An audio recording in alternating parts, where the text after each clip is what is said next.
আমি দাঁড়িয়ে আছি কুয়াকাটার বৌদ্ধ মন্দিরের গেটের সামনে। চলুন তাহলে আমরা ভিতরে প্রবেশ করি এবং কি কি আছে বৌদ্ধ মন্দিরে দেখে আসি। প্রথমে আপনাকে বৌদ্ধ মন্দিরে ঢুকতে হলে 20 টাকা দিয়ে একটি টিকিট সংগ্রহ করতে হবে, তারপর আপনি ভিতরে প্রবেশ করবেন। তো আমরা টিকিটটি সংগ্রহ করার পর এবারে ধীরে ধীরে ভিতরে প্রবেশ করব। আপনারা দেখতেই পাচ্ছেন, ভিতরে প্রবেশ করার পর ঠিক বাম পাশে দেখবেন একটা কুয়া, যে কুয়ার নাম অনুসারেই কুয়াকাটার নামকরণ করা হয়েছে। এই কুয়ার মধ্যে রয়েছে অসংখ্য কাছিম। এই কচ্ছপগুলো আপনার যদি সৌভাগ্য হয় আপনারা দেখতে পাবেন। এই কুয়াকাটার আসলে কুয়ার নাম অনুসারেই কুয়াকাটার নামকরণ করা হয়।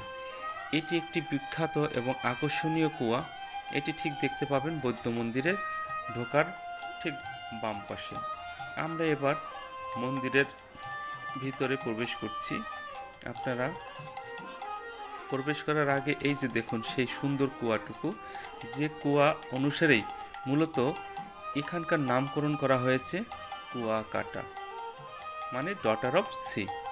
আপনারা সেই ডটার অফ সি এর যে বিখ্যাত কুয়াটি দেখছেন এবং এখানে বেশ সুন্দর কুয়াটি। তবে দর্শনার্থী নিরাপত্তার জন্য কুয়াটিকে এভাবে করে তৈরি করা হয়েছে। এবার কুয়াটা দেখার পরে আমরা আস্তে আস্তে উপরের দিক উঠলাম, যে গৌতম বুদ্ধকে দর্শন করার জন্য। আমরা জানি বৌদ্ধ ধর্মের প্রধান হচ্ছেন গৌতম বুদ্ধ, যার মাধ্যমেই এই ধর্মটি পৃথিবীতে এসেছে। সেই গৌতম বুদ্ধকে দর্শন করার জন্য আমরা ধীরে ধীরে সিঁড়ি পার করে উপরের দিকে উঠে যাচ্ছি। ঠিক উপরের দিক উঠতেই ডান পাশে পড়বে সেই বিখ্যাত বৌদ্ধ বিহার। আপনারা আশপাশের সৌন্দর্যটুকু দেখুন। হরিণ আছে, বাঘ আছে এবং কিছু মূর্তি আছে। এই যে জায়গাটা দেখছেন এটি হচ্ছে বৌদ্ধ বিহার বা বৌদ্ধ মন্দির। এখানে আমরা প্রবেশ করে ভিতরে কেমন আছে সেটা আমরা দর্শন করব।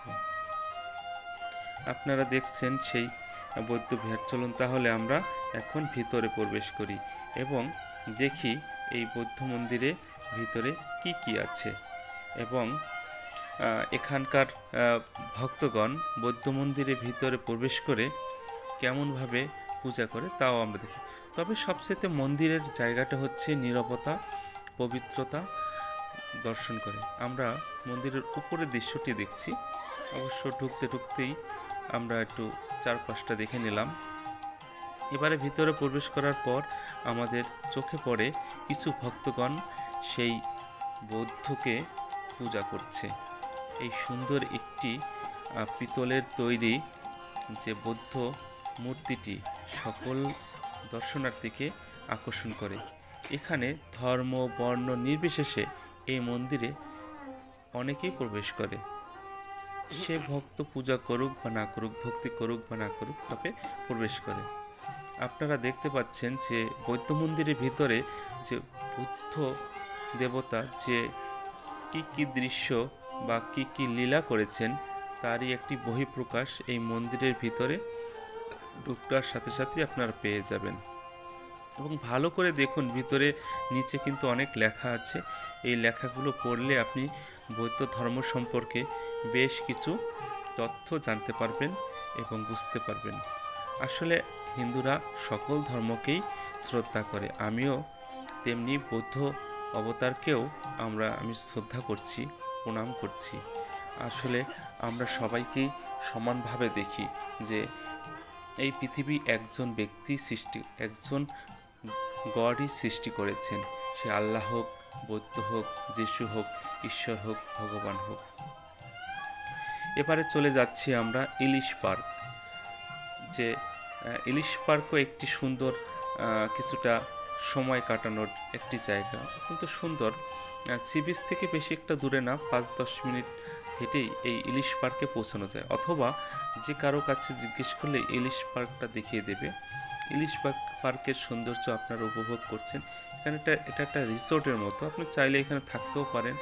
আর এই যে বিশাল ইলিশ মাছটা দেখছেন, এর ভিতরে রয়েছে একটা রেস্টুরেন্ট। এখানে চাইলে আপনি নাস্তা করতে পারেন, যে কোনো ধরনের খাবার খেতে পারেন, এখানে রয়েছে। এবং চারপাশে বেশ কিছু সৌন্দর্য আমার চোখে ধরা পড়ছে, সেগুলো আপনাদের দেখানোর চেষ্টা করছি। তো আপনারা কুয়াকাটা আসলে অবশ্যই ইলিশ পার্কে আসবেন, ভালো লাগবে। এবার চলে গেছি সন্ধ্যার দিকে সেই ফিশ মার্কেটে। ফিশ মার্কেটের এই যে সুন্দর সুন্দর মাছ আপনাদের খেতে ইচ্ছা করবে। এই মাছগুলো বারবিকিউ, তারপরে ফ্রাই, অনেকভাবে আপনাদেরকে করে দেবে। দরদাম করে কিনে নেবেন। বিভিন্ন সময় এই মাছগুলোর দাম ওঠানামা করে। বিশেষ করে সবচেয়ে ভালো হচ্ছে কোরাল মাছটা বারবিকিউ, আর টোনা ফিশটা ফ্রাই, এই দুটো সবচেয়ে বেস্ট লাগে। তবে কাঁকড়া মাছ, তারপরে এখানে মুরগিরও বারবিকিউ হয়, লবস্টার খেতে পারেন। তারপরে ভ্যারাইটিস এখানে মাছ আছে, আপনার পছন্দ মতো আপনি খেতে পারেন। শামুক খেতে পারেন, তারপরে চিংড়ি খেতে পারেন, আপনার কোরাল খেতে পারেন, টোনা ফিশ খেতে পারেন, তারপরে কাঁকড়া তো আছেই। তো আপনার পছন্দ মতো আপনি যে কোনো একটা মাছ কিনবেন এবং কেনার সাথে সাথে ওনারা ফ্রাই করে দেবে, এগুলো খেতে পারেন। এবং বেশ কিছু সময়টা কেটে যাবে। সেই সি বিচের পাশেই এই ফিশ মার্কেটটা রয়েছে। বিশেষ করে আপনার সি বিচের যে মেইন নামতে গেলে আপনার বাম পাশে এইটা দেখা পড়বে। এরপরও যাই হোক, এরপরে আপনারা এই কুয়াকাটায় আসলে অবশ্যই ঝাউবনে যাবেন, তিনমোহনায় যাবেন, এবং মন্দির আছে, এগুলো দর্শন করতে পারেন। সুটকিপল্লী যাবেন, তারপরে তাঁতপল্লী যাবেন।